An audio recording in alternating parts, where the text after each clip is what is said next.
Now, I rarely do this on the channel, but I think this guy deserves it. The French monk is almost at 1,000 subscribers. He is something like 40 or 45-ish subscribers away, and I think it would be such a nice thing if we can get him to 1,000 subscribers by the end of tonight. And he makes some really nice Mount and Blade videos. I really enjoy his content, and I think that he deserves that 1,000 subscribers. So go and check out his channel, link in the description, or just type in the French monk. Hello guys, and welcome back to another Mount and Blade 2 Bannerlord developer blog.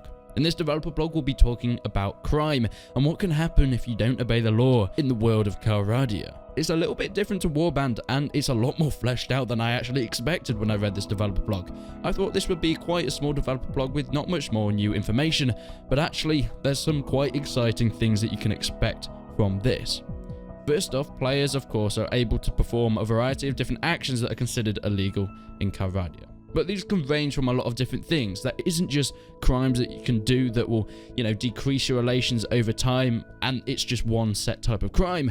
There's different levels to your crime. Things from anywhere from petty crimes, such as smuggling goods, to things that could be considered more serious situations, such as raiding caravans and butchering and slaughtering the people around it. Of course, raiding villages and things will come into this as well, and it's scaled from mild to moderate and then to severe. And the AI and the factions within the game will decide their relations on you according to this level system. And then that will therefore decide the punishment that you are given afterwards. Each kingdom keeps track of its crime individually, so performing a hostile action in one territory won't necessarily impact your gameplay in another.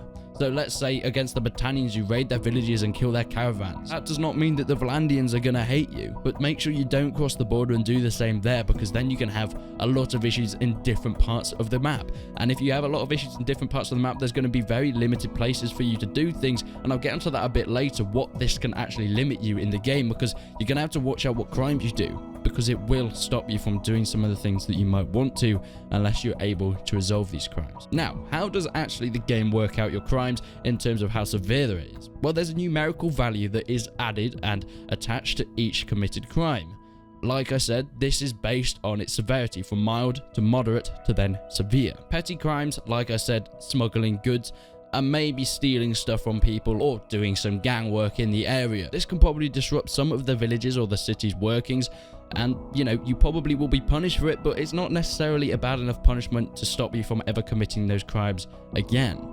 These are punishments that won't necessarily destroy your gameplay if you get caught. Now, let's go into the moderate bracket though. This will start to be a bit more harsh and severe as you go through the game. This is things probably going into the higher value items if you're stealing things like that, and of course higher value gang work.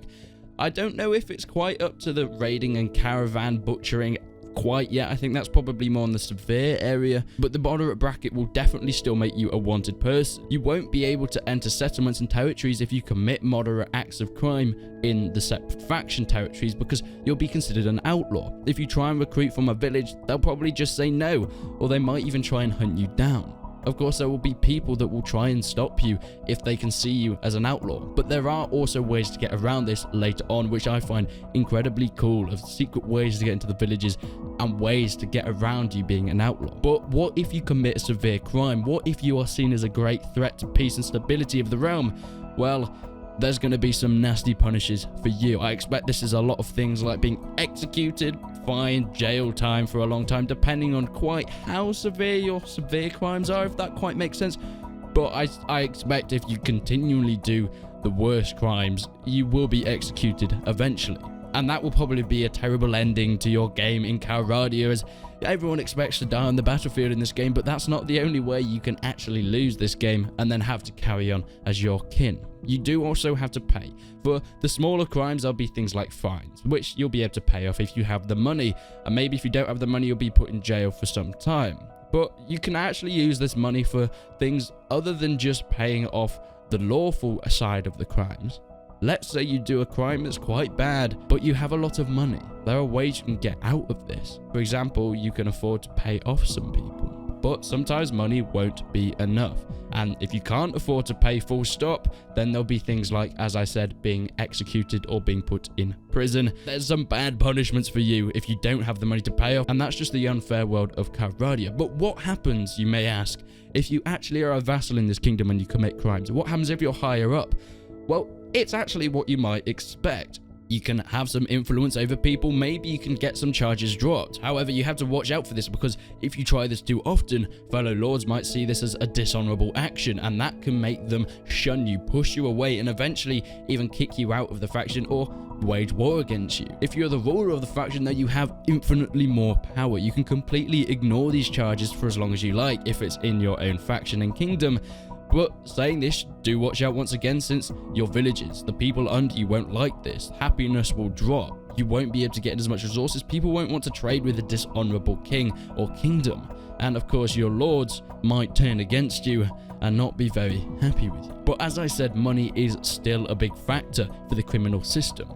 You're able to bribe people, maybe. You're able to bribe guards to turn a blind eye when you might want to visit a settlement in order to recruit or do some forgery or even trading. If you give some guards some money, you might be able to be let in, but watch out, some guards might not be as versed to this as others. And of course, this is quite exciting. You can actually try and find a disguise in an attempt to sneak into the settlements. Now, this was something you could do in Warband, however, you're often caught when doing that. Even if you are successful though in sneaking into a settlement, you can't still go to the Lord's Hall, because there'll be a lot of guards there. They'll probably find out who you are, or enter any of the tournaments, because of your disguise probably won't work if you're in tournament armor. So that's something you do have to watch out for if you're doing the crimes. But that's pretty much it for this week's Bannerlord developer blog. I really hope you enjoyed it. I thought there's some really interesting things in this criminal update.